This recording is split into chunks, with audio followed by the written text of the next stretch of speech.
امام کے علم سے استفادہ کرنا، سبحان اللہ، امام سے قرآن، فقہ، نماز، طہارت اور عقائد کے مسائل سیکھنے کی کوشش کی جائے۔ رسول اللہ صلی اللہ علیہ وسلم نے فرمایا العلماء ورثۃ الانبیاء، علماء انبیاء کے وارث ہیں۔ یہ ابو داؤد کی حدیث ہے۔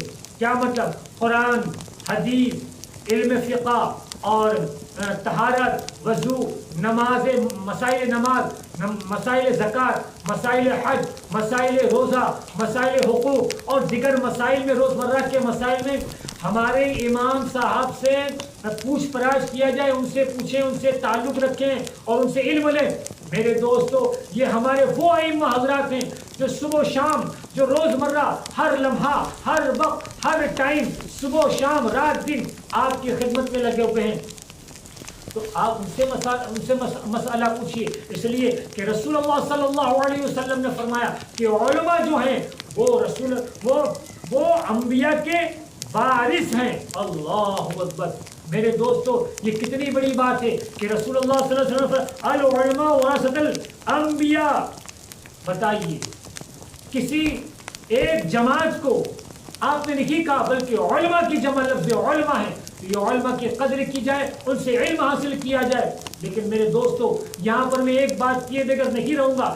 آج ہم سال میں کئی مرتبہ باہر سے علماء کرام کو بلاتے ہیں اور انہیں ہم ہزاروں روپیہ دیتے ہیں، آنے جانے کا کرایہ دیتے ہیں، پوری فیسلٹی دیتے ہیں اور دنیا بھر کا خرچ کرتے ہیں، دنیا بھر کا استقبال کرتے ہیں، بس اور وہ آتے ہیں، تقریر کرتے ہیں جملہ باز والے۔ بعض مقرر تو میں نے ایسے دیکھے جو جملہ باز ہوتے ہیں، بالکل سیٹنگ، تقریر کے سیٹنگ کر کے آتے ہیں اور پبلک کو کچھ سمجھ تو پڑتی نہیں کہ یہ ہمیں کس طرح بیوقوف بنا رہا ہے۔ ایسے بھی میں نے مقرر دیکھے میرے دوستوں، جو بالکل پبلک کو بیوقوف بناتے ہیں اور پبلک کو سمجھ میں آتا نہیں ہے۔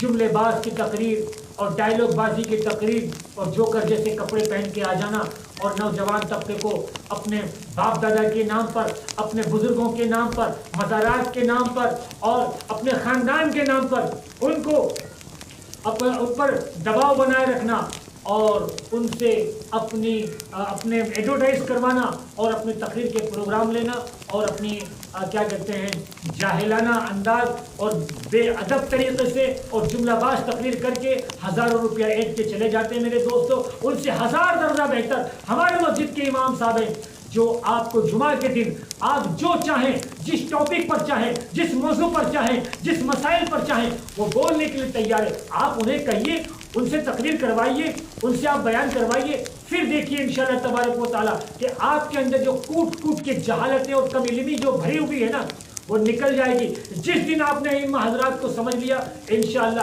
کہ جتنے بیوقوف بنانے کے لیے مقرر آتے ہیں اور ایک ایک کوٹتے ہیں اور ایک سن سے تقریر کرتے ہیں اور جملہ باز ہیں، انشاءاللہ میرا دعویٰ ہے کہ آپ ان کو بھول جاؤ گے۔